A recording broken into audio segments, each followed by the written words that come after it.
Hola, muy buenos días. Espero que Dios te bendiga de una manera poderosa y que esta semana sea de mucha bendición para tu vida, que puedas ver moverse la mano de Dios de una manera sobrenatural en lo que le estás pidiendo y en lo que estás necesitando. Hoy quiero compartir contigo un mensaje de la palabra de Dios, el cual he titulado Guerra contra el conocimiento de la palabra de Dios. Y me trae un poco a memoria una frase que dice: guerra avisada no mata soldados, y si los mata es por descuidados.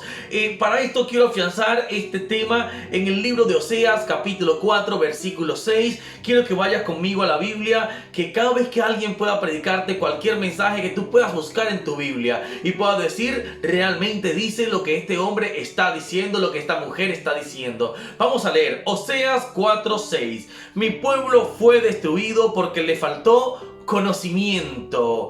Es importante entender que Oseas era contemporáneo también con el profeta Isaías y con el profeta Miqueas, que estuvo profetizando en los años de Uzías, de Jotán, de Acaz y de Ezequías, reyes de Judá, pero también en el tiempo de Jeroboam, rey de Israel.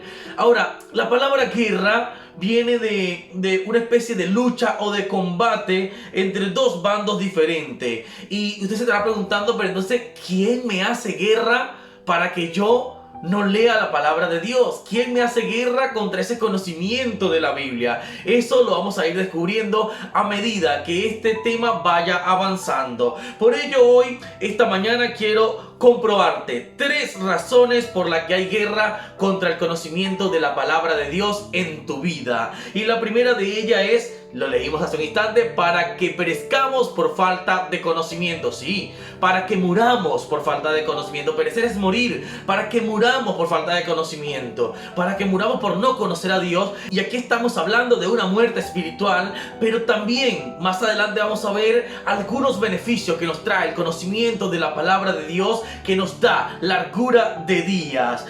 A mí me gustaría más o menos este punto reflejártelo con un rey de Judá llamado Sedequías. Este hombre se rebeló contra la palabra de Dios. En el libro Segunda de Crónicas, capítulo 36, versículo 11 al 21 aproximadamente, está la historia donde cuenta que Sedequías fue un hombre que se rebeló contra la palabra de Dios, a tal punto que se burlaba de ella. Lo puedes indagar allí, la menospreciaba de tal manera que no la atendía por ningún motivo. Y debido a esto, este rey sufrió la terrible consecuencia de ver morir muchas personas de su pueblo, e incluso su pueblo fue llevado al cautiverio. ¿Por qué? Porque no atendieron la palabra de Dios. Y cabe destacar que el mismo Jesús habla en Juan 5:32, dice: escudriñad las escrituras, porque a vosotros os parece que en ellas tenéis vida eterna, y ellas son las que dan testimonio de mí, dice Cristo. Sí, Cristo mismo está diciéndonos: escudriña las escrituras.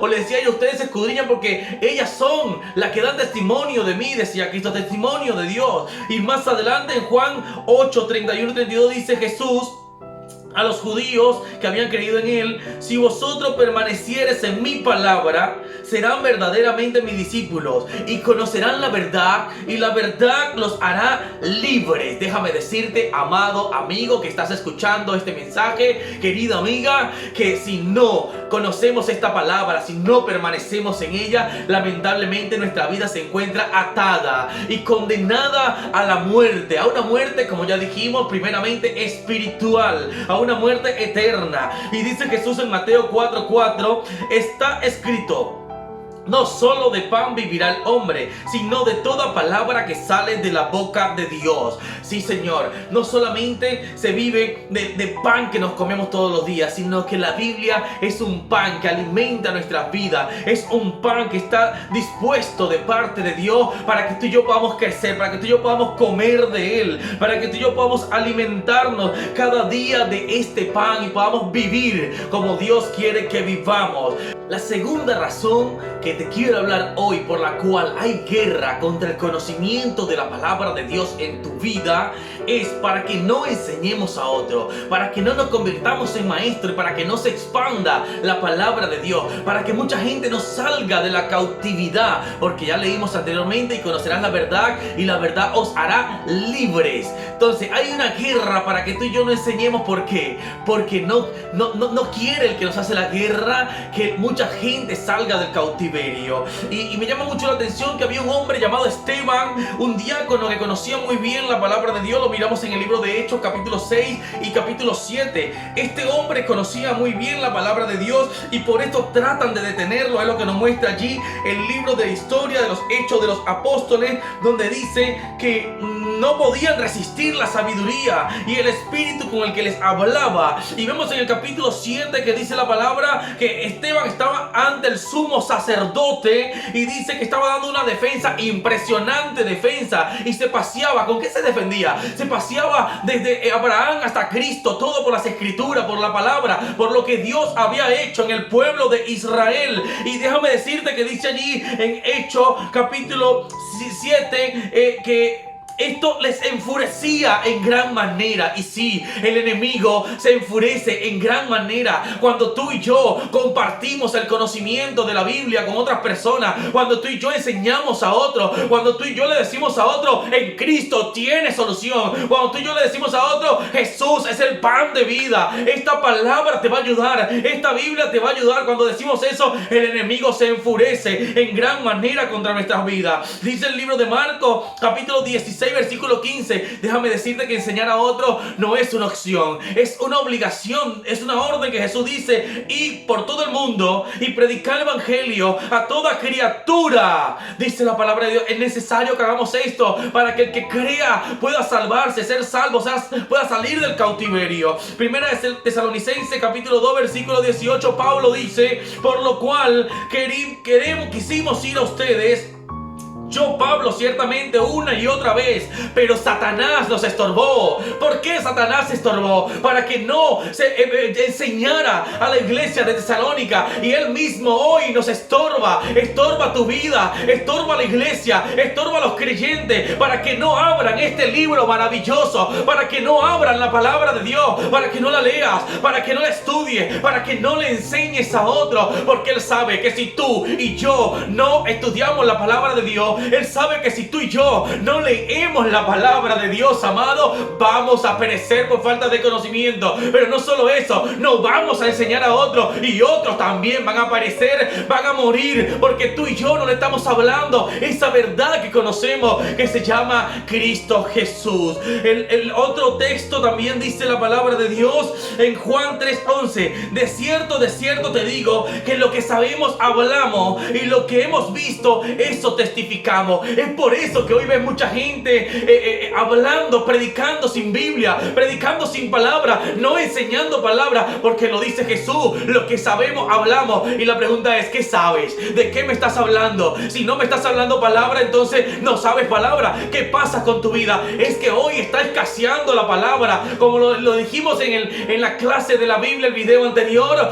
Hoy escasea la palabra de Dios. Hay que hacerle frente a esto. Debemos enfrentarnos a esta situación y hacerle un frente poderoso, porque la palabra de Dios debe abundar profundamente en nosotros, debe morar abundantemente en nuestra vida. Debemos prepararnos cada día más, amados, para llevar la palabra de Dios, para enseñarle la palabra de Dios a todas esas personas que viven en cautiverio, a todas esas personas que necesitan un mensaje hoy de parte de Dios, y tú y yo somos ese instrumento para hablar la palabra de Dios. La tercera razón, y es muy importante esta, por la cual hay guerra de parte de Satanás, que el Señor lo reprenda, contra que tú aprendas la palabra de Dios. Una guerra contra el conocimiento de la palabra de Dios en tu vida es para que no tengamos fe. Sí, déjame decirte algo impresionante. Dice en el libro de Hebreos capítulo 11: es pues la fe, la certeza de lo que se espera, la convicción de lo que no se ve. Pero déjame decirte algo impresionante que me llamó mucho la atención, y dice la Biblia que la fe viene por el oír, y el oír por la palabra de Dios. Y amado amigo, si usted y yo no leemos la Biblia, si no escuchamos la Biblia, lamentablemente no hay fe. Yo estudiando este tema me di cuenta que muchas veces cuando no leemos esta palabra, cuando no tenemos esta palabra en nuestra vida, lamentablemente en nuestra vida no existe la fe. En nuestra vida hay algo filosófico llamado positivismo, algo que funciona mucho con la metafísica. Pero cuando tú tienes fe, cuando tú escuchas esta palabra, cuando tú escudriñas esta palabra, tu fe va a aumentar, porque la fe viene por el oír y el oír por la palabra de Dios. Aleluya. Amado amigo, es importante cuando usted y yo meditamos en esta palabra de día y de noche. David decía: me deleito en la palabra de Dios. Amado, y David se atrevió a hacer lo que nadie hacía. Cuando se le presentó al rey Saúl, le dijo: amado, le dijo: rey, yo he vencido al oso y al león y a este gigante también. Nadie le quería hacer frente. Habían hombres más corpulentos, más fuertes para vencer a Goliat. Habían hombres más poderosos que David. Habían hombres que cargaban mejor toda la armadura, toda la espada, todos los instrumentos. Pero David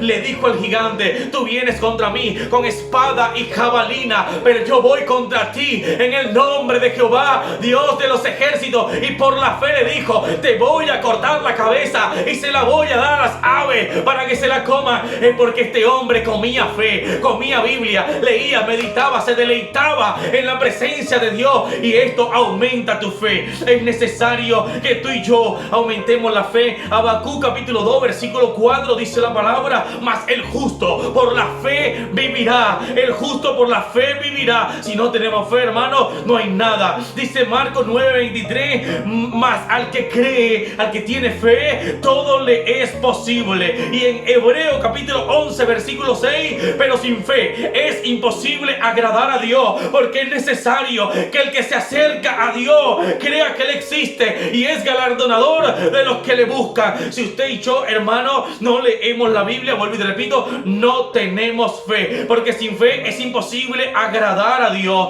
Ahí es donde, hermano, la vida se convierte en un problema para muchas personas. Cuando no tenemos fe, hay muchos obstáculos que nos van a derribar. Hoy por eso se encuentra mucha gente en problemas, en dificultades. La vida los agobia. Hoy existe más que nunca la depresión, la ansiedad, las angustias. La vida, los afanes de este siglo agobian a la gente. ¿Por qué? Porque no nos estamos llenando de fe, porque no hay Biblia en nuestras vidas. Es necesario que tú y yo le hagamos frente al enemigo, para que podamos vencer, para que podamos guerrear. Amado amigo, Jesús en la cruz del Calvario, ¿cómo le hizo frente al diablo? En todo momento le dijo: escrito está. La palabra de Dios era su espada para defenderse, como luego lo dijo Pablo en Efesios 6. Y el enemigo tuvo que huir, el enemigo se fue, estuvo allí para tentarle, pero no logró su cometido. Y tú y yo, cuando nos apoderamos de la palabra de Dios, va a ser lo mismo, amado, va a ser lo mismo, amigo. Hay que leer la palabra de Dios para poder mantenernos firmes. Si no hay palabra de Dios en nuestra vida, lamentablemente estamos perdiendo el tiempo. Y más te digo, si no leemos la palabra de Dios, olvídate, no hay salvación. No hay salvación ni para ti ni para mí. Y suena duro, pero sí, es la verdad. Si no leemos la Biblia, no hay salvación, porque el justo por la fe va a vivir. Y la fe viene por la palabra de Dios. Si usted y yo no leemos la palabra de Dios, no hay salvación. El enemigo es el más interesado en que usted y yo no leamos la Biblia. Al no leerla, vamos a tener graves consecuencias. Vamos a estar muertos por falta de conocimiento. No vamos a tener salvación para nuestra alma. Vamos a vivir atados, porque dice: conocerá la verdad y la verdad te hará libre. Viviremos atados al pecado, viviremos sin fe y viviremos con una vida sin soluciones a los problemas. Por eso yo hoy te invito que nos pongamos de pie, que podamos hacerle frente a esta guerra contra el diablo, que el Señor lo reprenda y podamos vencer. Apodérate desde hoy de la palabra de Dios. Comienza a leerla más, comienza a enseñarle a otro y comienza a llenarte de ella, que te llena de fe. Quiero orar por ti para que el Señor llene tu vida de fuerza. A veces nos sentimos cansados y no puedo leer la Biblia. Dios dice que Él da esfuerzo al cansado y fuerzas al que no tiene ninguna. quiero que oremos por esto. Quiero que oremos para que Dios pueda traer bendición a tu vida, para que el Señor nos ayude a escudriñar más esta palabra, a poder llenarnos más de esta palabra, para que el Señor nos ayude a poder vivir esta palabra. Padre amado, Señor, en el nombre poderoso de Jesucristo, hoy yo te pido, Señor, que sea usted, Dios mío, fortaleciendo tu pueblo, fortaleciendo cada oyente, Señor, para que podamos leer más tu palabra, para que podamos escudriñar más tus escrituras, Señor. Oh Dios amado, Dios maravilloso, Padre, reprende toda obra del diablo que trae desánimo, que trae pereza, que trae cansancio. En el nombre de Jesús, danos sabiduría para leer tu palabra, Señor. Danos sabiduría para instruirnos en ella, para compartirla, Señor amado. En el nombre poderoso de Jesús de Nazaret. Oh, obra Dios poderoso, obra Dios maravilloso, porque dice tu palabra que el enemigo vino para hurtar, matar y destruir, pero Jesucristo vino para que tengamos vida y vida en abundancia, y vida en abundancia. Ahora, Dios mío, llénanos de tu palabra, Señor, en el nombre de Jesús. Amado amigo, espero que esta palabra haya sido de bendición para tu vida, y desde hoy comencemos a poner en práctica esta palabra, a buscar más de Él, a leerla. Póntelo como propósito cada día, leer y meditar en esa palabra y compartirla con muchas personas que hay necesitadas en este tiempo. Que el Señor te bendiga, amado. Hasta una próxima entrega. Bendiciones.